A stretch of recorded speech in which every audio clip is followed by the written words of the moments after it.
Eu quero trazer um outro dado também que chamou bastante a atenção e que nos preocupa, que é quando a gente fala de déficit primário, porque ele chega aí a 63 bilhões 895 milhões. Esses dados envolvem governo central, estados, municípios e algumas estatais. Por exemplo, ficam de fora empresas como Petrobras e Eletrobras, além dos bancos públicos, como o Banco do Brasil e Caixa Econômica Federal. Agora, se a gente der uma lupa nestes números, eu quero trazer aqui para eles em arte para que vocês compreendam, então, a mudança de um ano para o outro. Ó. Se a gente olhar para maio de 2023, esse valor chegava de déficit a 50,2 bilhões. Ele passa, então, para maio de 2024 a 63,9 bilhões. A gente está falando de um aumento de quase 30% em comparação com o ano passado. E se a gente olhar mais de pertinho esse número, separando por cada um, nós temos aí 60 bilhões de déficit do governo federal. E aí tem dos estados e municípios pouco mais de 1 bilhão de déficit. E se a gente olhar para as estatais, houve um déficit de 2 bilhões. Então, esses números separados e depois somados vão compondo esse número total de 63,9 bi, que representa um aumento de 27,4% em comparação com maio de 2023. De que maneira que a gente tem que olhar esses números com crítica, hein, Gustavo Segré, para entender quais são os movimentos que levam a esse aumento do déficit agora em maio de 2024? Quando a série histórica de controle de arrecadação começou em 1995. No mês de maio de 2024 teve recorde sobre a série histórica, ou seja, nunca um mês de maio arrecadou tanto quanto o mês de maio desde 1995. Mesmo assim, o governo conseguiu a proeza de ter um déficit também histórico, só superado na época da pandemia. Mas não é somente o déficit fiscal que preocupa. O resultado das estatais é ruim, porque está colocando pessoas políticas que não têm nenhum critério técnico em empresas que todos nós pagamos. Quando tem um déficit numa empresa estatal, todos nós estamos alavancando um pouquinho desse déficit. Quando o governo tem um déficit fiscal, está trazendo um endividamento que todos nós vamos ter que pagar em algum momento. E aí vem um dado que me preocupa muito. O déficit nominal está a um pouquinho de passar de uma série de 10% do PIB. Está em 9,7%. E isso é um dado muito complexo. Quando a gente avalia, e nós há pouco tempo atrás comemorávamos que o Brasil era a 8ª economia do mundo porque tínhamos ultrapassado a Itália. Só que não, agora em função do tipo de câmbio, nós já somos a 9ª de novo, nós somos a 8ª. E por quê? Porque não é cuidado o recurso público. Então, é uma complexa situação e quando a gente avalia os últimos 12 meses, o déficit está em 280 bilhões.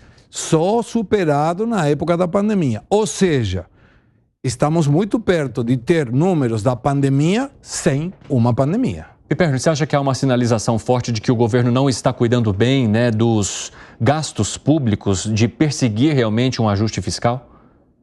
O governo vai anunciar em breve algumas medidas. Agora, veja, esse número, eu já citei ontem, esse número, no mês de maio, ele foi inflado também pela questão do 13º da Previdência, que é pago de forma, foi pago agora, uma parte disso aí, uma parte grande, de forma antecipada. De qualquer forma, o número é sim muito grande. Isso não quer dizer necessariamente que foi gasto à toa. Então, por exemplo, quando o salário mínimo tem aumento real, isso impacta as contas, mas esse não é um dinheiro jogado fora.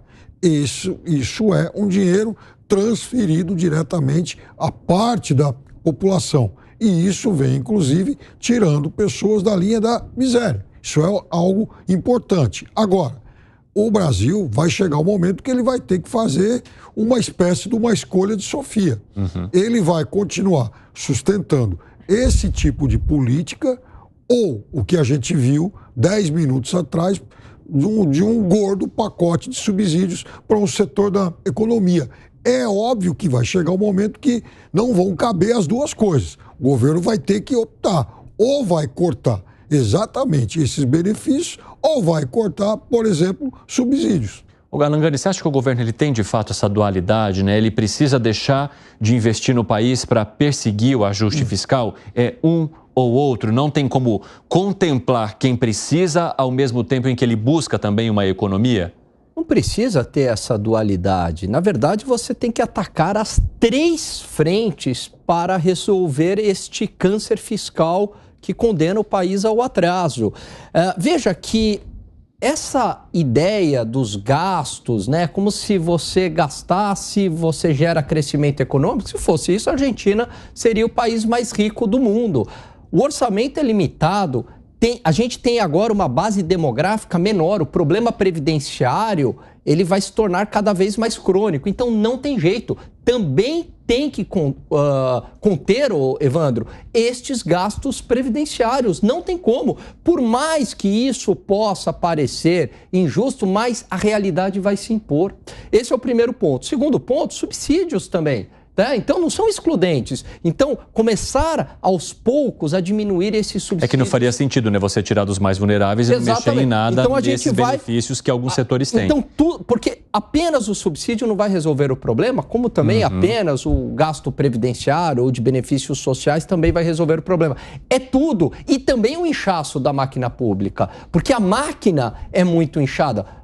Vamos dizer aqui que 1,6% do judiciário, né, 1,6% do PIB, o judiciário representa, né, no que é produzido de riqueza no país.